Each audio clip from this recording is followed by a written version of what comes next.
This is Road Noise, Life 1 Mile at a Time, episode 35. It's all about recurring dreams, 4 of them that I have, how the internet interprets them, and then what I think they really mean.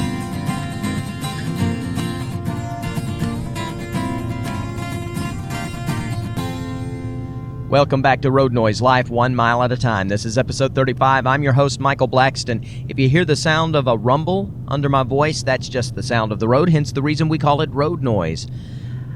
It's been an interesting couple of weeks, and I'm getting this episode out late. I'm recording this episode on a Monday morning, and it was supposed to have been released last Friday. That's how busy life has been for me for the past couple of weeks, and it's just crazy, and I'm right in the middle of it. It's not over, and I'll talk about that in a little bit, as well as giving you a positive review at the end of the episode as well. What I want to talk about in this episode is recurring dreams. I've had a couple of them in the past couple of weeks that are representative of recurring dreams that I have fairly often, and then they just came back to back here in the last few nights, and I decided it would be something interesting to talk about. Everybody has recurring dreams, I think. If you're somebody who doesn't dream, that's one thing. But if you're somebody who does, then you've probably got your own dreams that recur over and over again.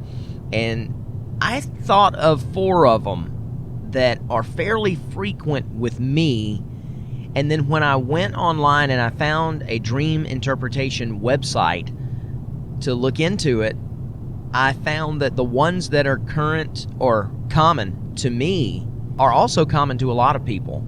And so it's one of those things that I think maybe will relate to you as well. So the 4 dreams that recur often, and you wouldn't call them nightmares, but at the same time, they can offer a good deal of stress. And my dreams are snakes everywhere, where I walk around and there are snakes everywhere. Tornadoes, and not just a tornado, but multiple tornadoes. I'll tell you in detail about each of these dreams as I get to them. Tidal waves, and number 4, my teeth falling out.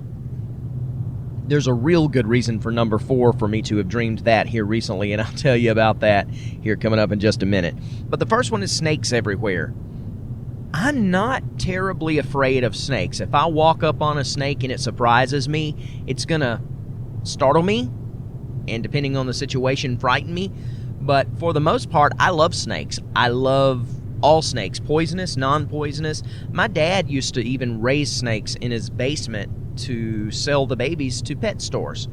I'm very familiar with them. I've handled them. I know how to identify poisonous and non-poisonous. I know how to identify the poisonous snakes all over the world, and especially in my area of the country, which is the southeast United States. I know we have copperheads, cottonmouths, rattlesnakes, and coral snakes, and I can tell you what they look like and how to avoid them, where their habitats usually are, what you need to do if you encounter one, all of those types of things. I know that stuff. I'm not an expert, but I'm very knowledgeable in it. Snakes are very interesting to me, yet from time to time, I will have a dream that will have me having to walk through a minefield of snakes.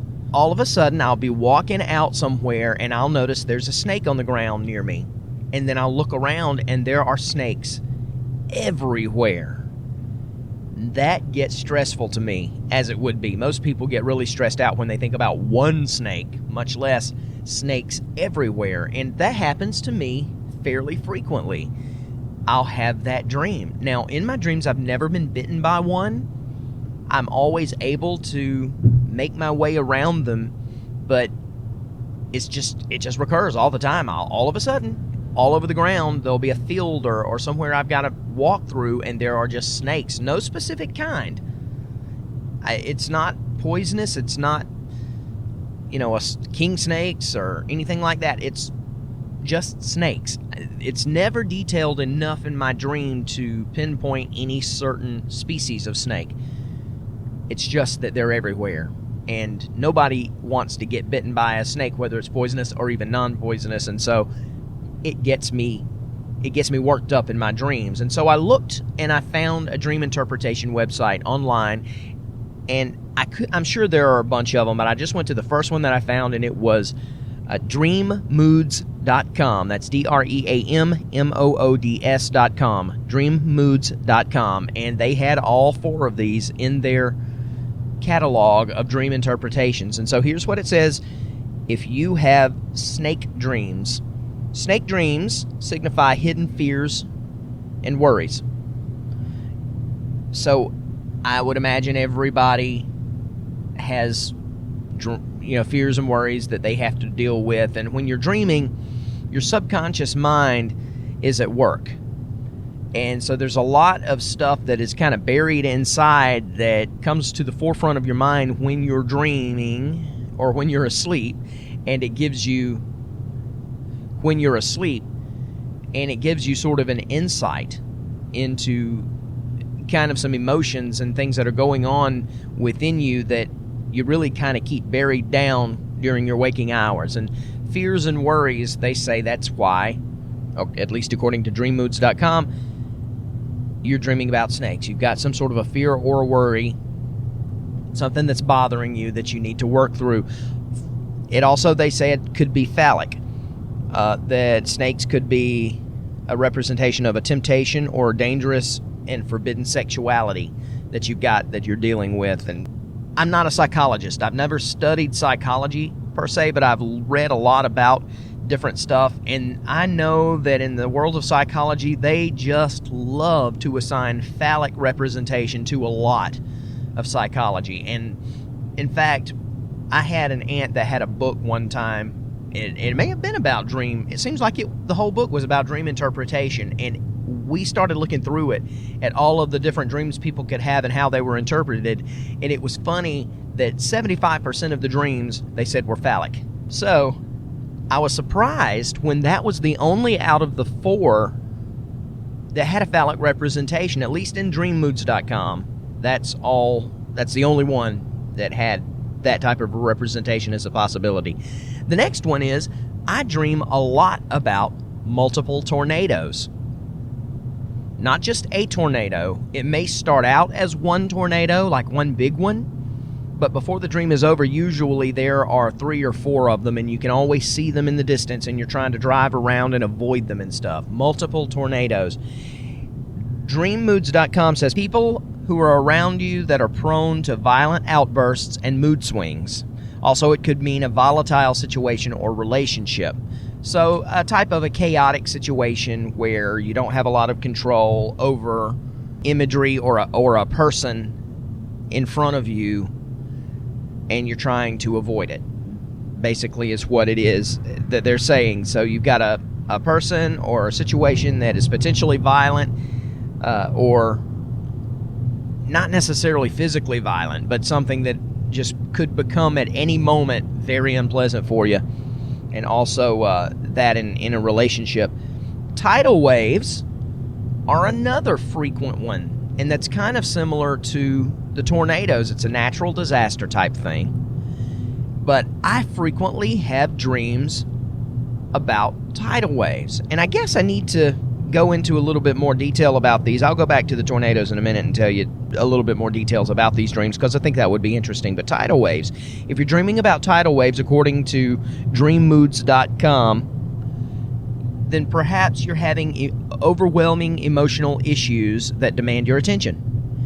There is a positive note, though, that says it could mean that you're cleaning out old habits in your life and you're starting something new in a new place or a new mindset. You're just starting something new and cleaning out the old bad habits.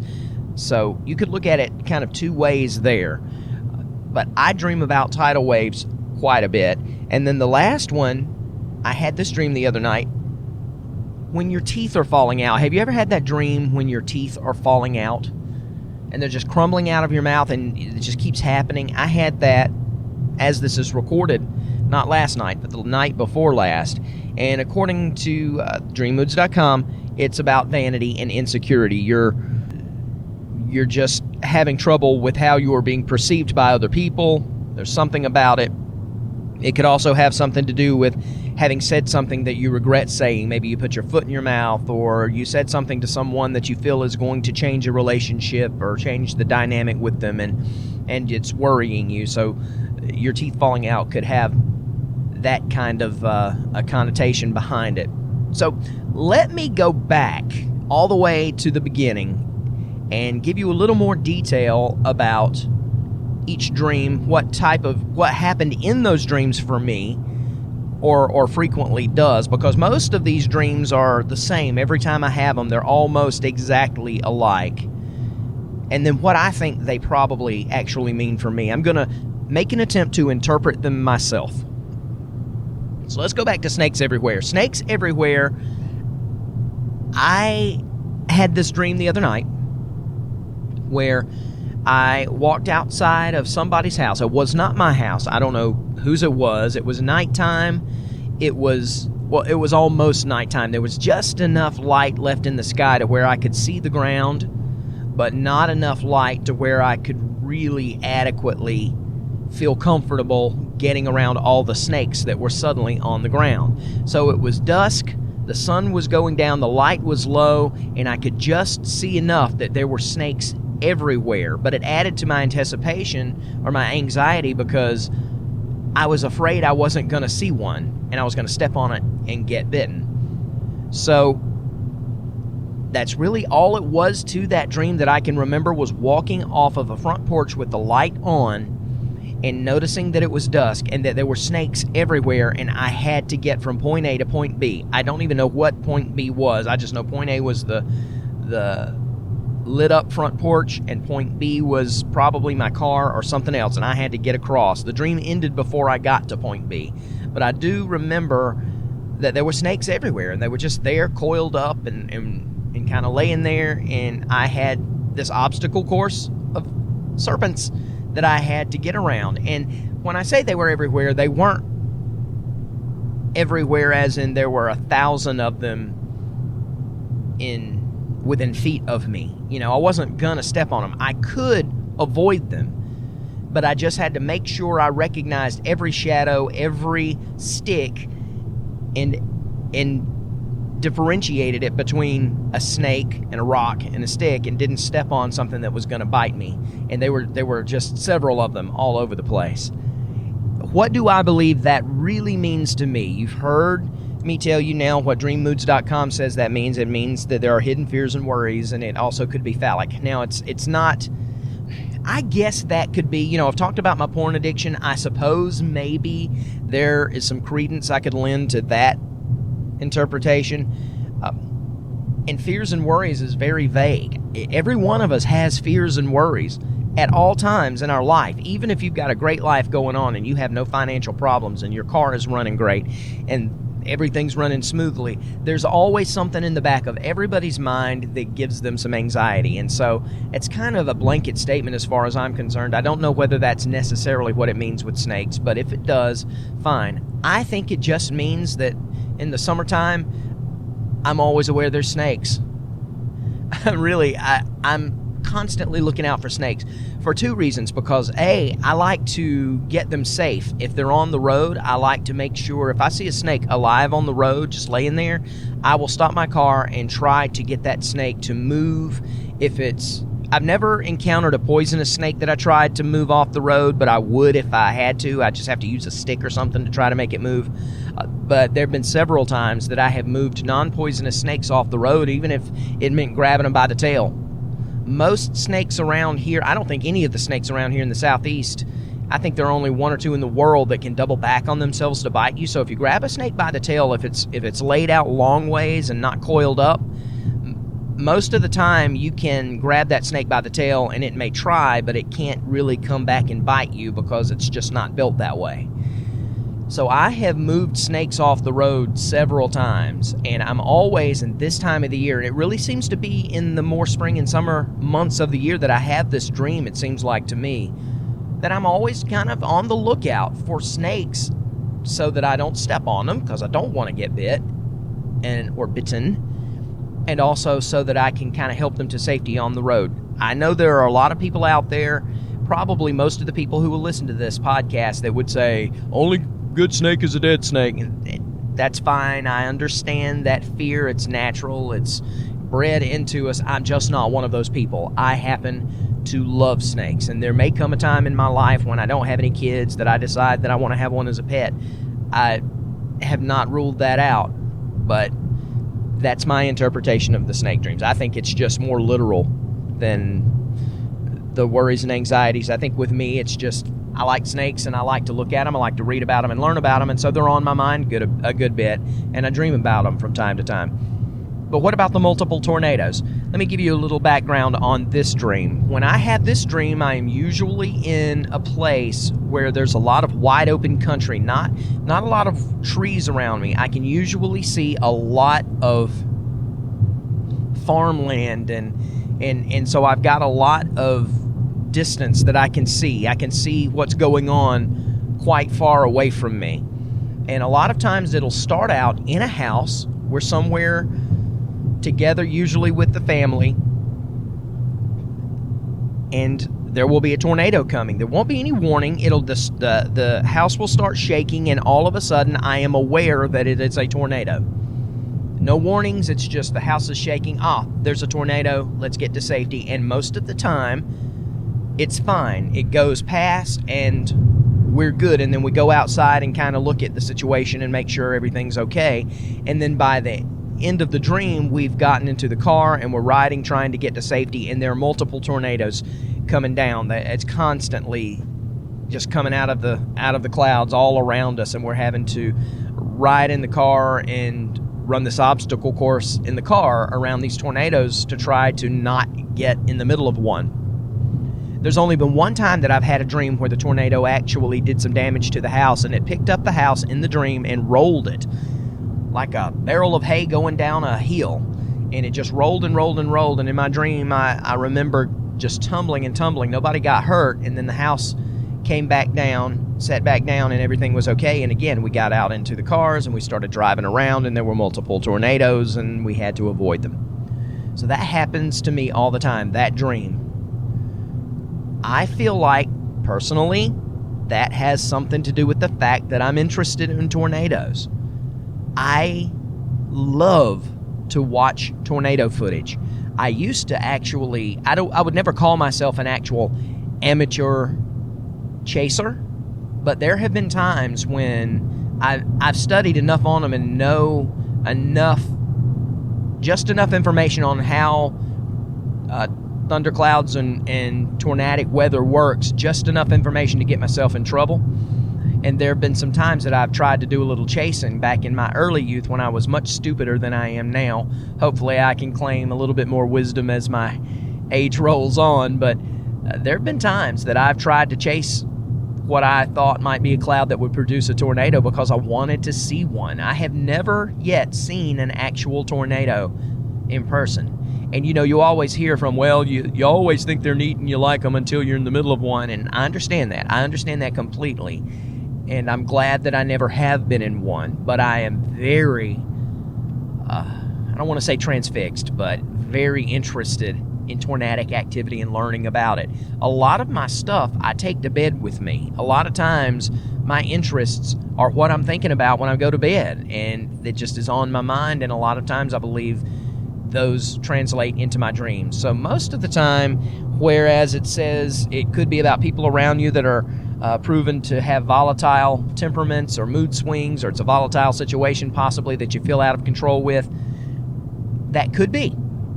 It very well could be. I'm a control freak in the capacity of my own life. I don't like to control other people, but when it comes to my life and my well-being, everything about me, I am all about control. I like to be completely in control. I have never in my life been drunk. I have never in my life even had a buzz. And when I tell people that, most people go, oh yeah, right. No, it's absolutely true. I have never been buzzed, never been drunk.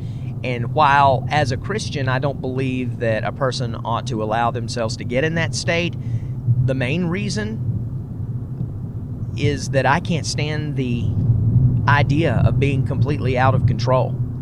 I mean, yeah, I understand that spiritually, my personal belief should be the main reason, but I'm just saying that when it comes down to it,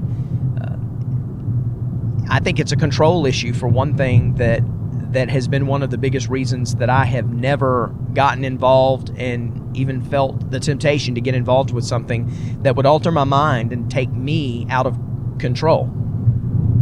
And I think that is where it goes with tornadoes with me. If it's going to be anything mentally that you can interpret, I think it would be the fact that I might feel out of control, and maybe when there's multiple ones, maybe I feel like there's multiple things that are out of my control at the time. Tidal waves, I dream about this all the time. Again, another interest. I love the beach. I love nautical things, all things water. I love them. I love the feeling of just being submerged in water, although I recently found out that my skin is just so crappy that I need to basically stay in the shade and probably just decide to take a night shift and sleep during the day in a coffin, because my skin is just made that way. My skin cannot handle the sun. But that's neither here nor there. I love water and I love nautical things, and I think that might have something to do with it because I'm constantly wanting to be at the beach. I love it. I love the tide. I love the feeling of the tide crashing. But the dream that I have very often with tidal waves is I'll be at the beach, we'll be staying in a hotel room, and we'll be out on the beach having fun, doing what we're doing, playing in the sand, and all of a sudden we'll notice that the waves are getting very big and very tall. And people are out there in them, and people are out there playing, but then all of a sudden we realize they're too big and too tall, and they're dangerous, and they're getting closer and closer, and they're breaking further and further onto the sand, closer to the hotel, so that by the time it's over, the waves, we've gone into the hotel room, and we've shut the doors, and the waves are crashing against the second and third floor, whatever floor you're on, all up against the hotel. They're just tidal waves, just one right after another, and they keep coming, and they're crashing. The thing is, in these dreams, I'm not freaking out. I'm interested in it more than anything. I'm not really worried. I'm staying safe. I know that to go out in it would be unwise. I'm in a portion of road right now that is kind of making my voice wobble. I'm actually between Augusta, Georgia, and Columbia, South Carolina, and every time I record a podcast on this road, I end up talking about my voice wobbling because there's a section of road that's probably in some dire need of construction. It's just got a whole lot of blah, blah, blah, blah, blah type of stuff that you hit, and so that's what you're hearing. But anyway, it's starting to smooth out a little bit. But anyway, I'm never really frightened about it. I know that it would be dangerous to go out in those tidal waves, but I'm not really worried about it. And I think that the interpretation would be of that dream, I just really don't know that I agree with it being something that is a clearing of a habit. What was the other one that said? It said it's overwhelming emotional issues. That would it be what I was disagreeing with. The overwhelming emotional issues that demand my attention. I don't really have any overwhelming emotional issues that I know of. Again, this could all be wrong. I'm not an expert in psychology, but I'm just saying that I am not buried in emotion right now, and never really have been that I can recall, so that I would be having these dreams that would be trying to come forth and help me fix something in my life through becoming present and making me aware of it through dreams or anything like that. I just don't think that it's been that deep.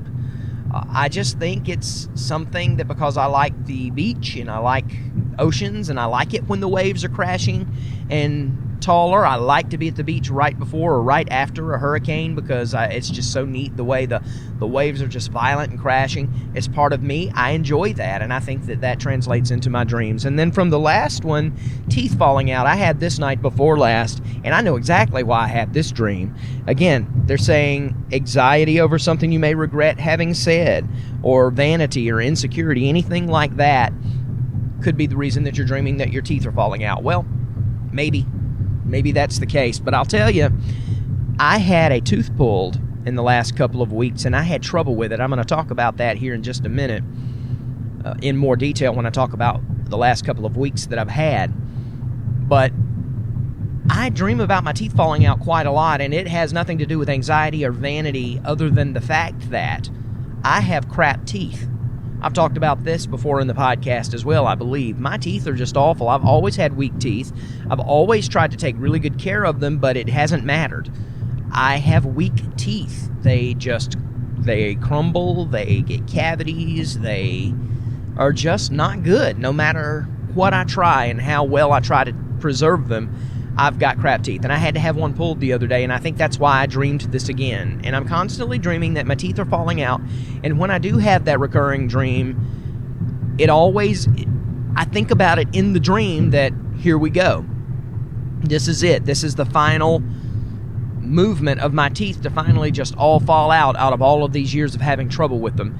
And so I'm aware in my dream of my tooth problems. I think that's really all it is being aware of that. And I've had some trouble with my teeth here recently with an extraction that I had, and I can still feel it. It still aches a little bit, even though it's healing, and I do have pain medications and stuff I can take. It's hurting a little bit, and it bothers me a little bit at night, and I know that just kind of walks itself right into my dreams. So those are 4 dreams that constantly recur in my life: snakes everywhere, multiple tornadoes, tidal waves, and my teeth falling out. And I think that those are fairly common recurring dreams because, like I said, when I looked into dreammoods.com, those were they actually had, I know, snakes and teeth in a category where you could look and delve a little bit deeper into it, because in fact the teeth falling out, according to that website, was the number one dream that they get questions about, which I wouldn't have thought that. I would have thought something else. I don't know what I would have thought, but I don't know. I just thought that teeth falling out wouldn't have been their number one thing, but that's what they said it was. I would love to know if you've got a recurring dream that you talk about. I still don't have anybody ever call me up on this podcast and let me know anything. But the numbers keep climbing, listeners, and I keep getting new listeners. If you're someone who's new and this is the first time you're listening to the podcast, I'd love for you to subscribe. I'm going to tell you about my week and give you a positive review in a minute, so this is not necessarily the wrap-up, but I just wanted to throw that into you and say hello to everybody who has come on new, episode 35 and below. Thank you so much. I can see it growing every month, little by little, but it is growing. And so if people are finding this podcast something that they're interested in listening to, I want to continue to do it. I do intend, by the way, to have another one. I'm going to release this podcast. This is Monday morning, and it was supposed to have been released on Friday, and I'm going to try to get it edited. I'm going to try to get it edited and delivered to you by either tonight, hopefully tonight, or tomorrow night. And when I'm done with that, I'm planning on trying to go ahead and record another episode and have it ready for delivery on Friday.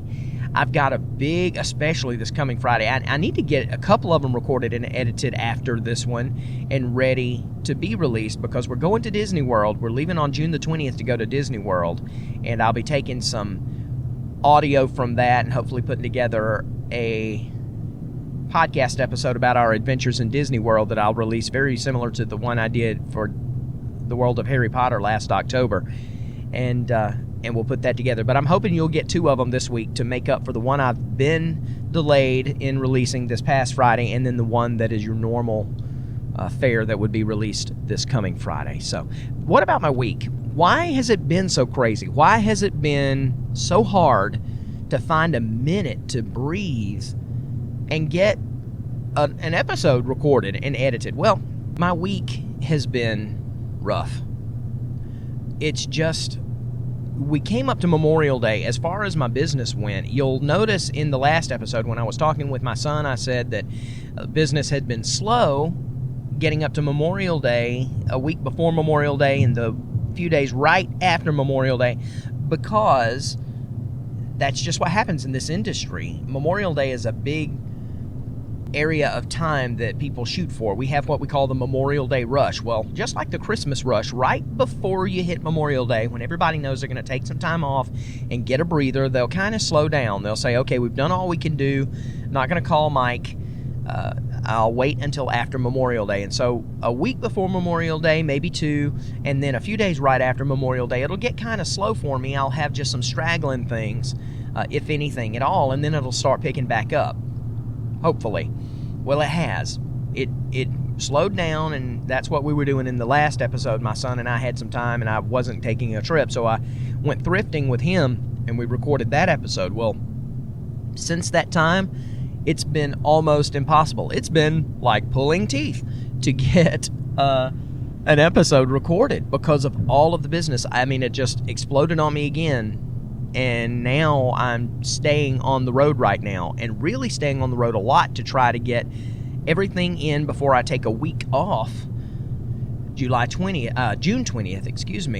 to go to Disney World with my very extended family. It's going to be my wife and my 2 kids, my mom, my stepdad, my sister, and her son and her grandson. We're all going together.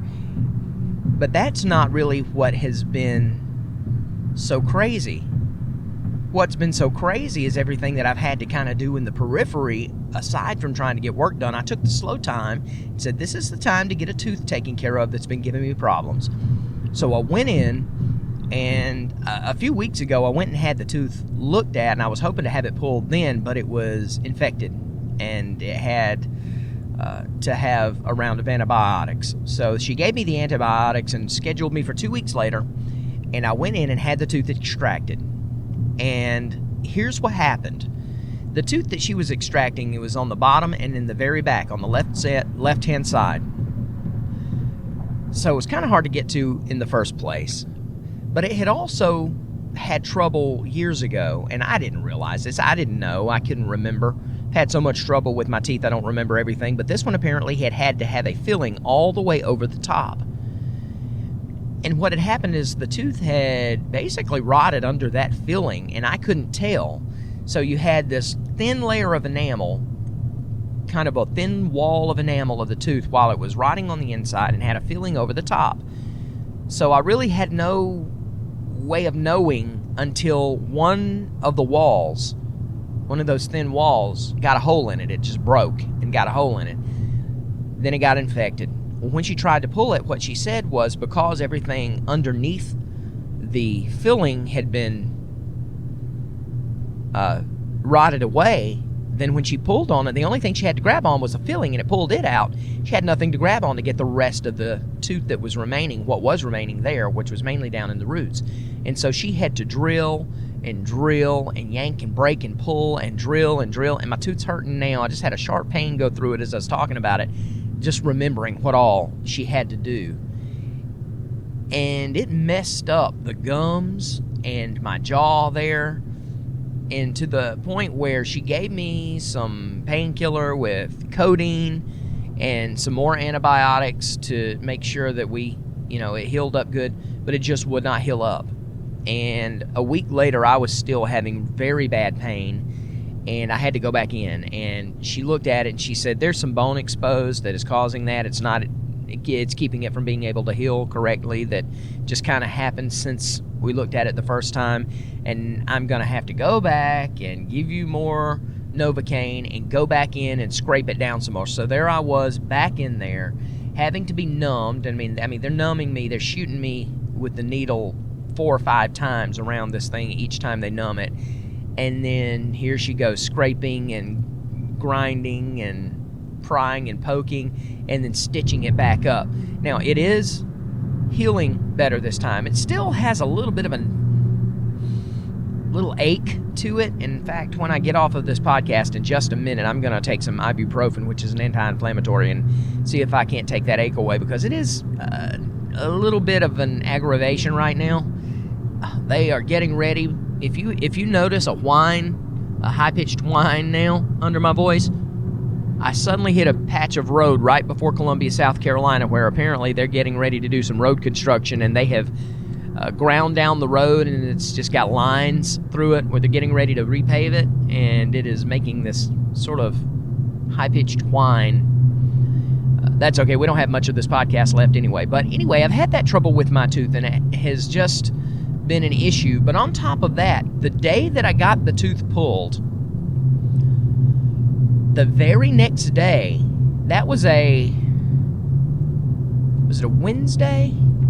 It was either a Wednesday that I got my tooth pulled and a Thursday I went to the skin doctor, or a Thursday that I got my tooth pulled and went to the skin doctor on Friday. Either way, the day after I got my tooth pulled, I had to go to the skin doctor and ended up getting 4 skin cancers cut off of my back. No, I take it back. I'm telling you this backwards. I went to the skin doctor on Wednesday. That's what it was, and got the skin cancers removed because the skin cancers had already been removed. I had 4 holes in my back, wounds, while I was getting my tooth pulled. Okay, so that's what I've been dealing with for the past couple of weeks, is trying to heal in my jaw and trying to heal on these open wounds on my back where I had skin cancers cut off, and one of them that I had a biopsy on that's about to have to be cut out. And I can't get to them because I can't dress them because they're on my back. So my wife's been having to do it. I've kind of figured out ways to do it now, and now they've closed up enough so that I don't necessarily have to have bandages on them. But it's just been a nightmare physically for me for the past few weeks, on top of business getting really busy all of a sudden. I had a wedding to go to this past weekend, and by the way, I'll say a shout out to my friend Zach Gerald. I got to see him at the wedding. Been a while since I've seen Zach, and he told me when he came up to us and he introduced his girlfriend to me and said, "This is the guy I listened to the podcast." And then he was talking to my wife and asking her how things were going. He looked at me and said, "Well, I don't know that I even need to ask you. I feel like I know what's going on in your life anyway because I listened to the podcast." So that's kind of neat. And Zach, hello. Just a shout out to Zach. I had a wedding to go to, though, between 2 good friends of mine, Gunnar Hartley and Amanda James. She's now Amanda Hartley. And they invited my wife and I and several of our friends from the theater to the wedding, and it was absolutely beautiful. It was one of the most beautiful weddings I felt like I'd ever been to, because not just because of the venue and how well it was done. They had a lot of really unique and neat ways of doing some of the traditional stuff, and neat ways they changed it up, but also the vibe. I've been to weddings before where you had this vibe where you could kind of tell it was a bridezilla. You could tell the families were not necessarily at odds, but kind of awkward with each other. There was a little bit of just kind of, sometimes in some of these weddings, I felt a little negative thing. That wasn't happening at all at Gunnar and Amanda's wedding. You felt like part of the family, even when you weren't part of the immediate family, and everybody seemed happy. Everybody was just joyful.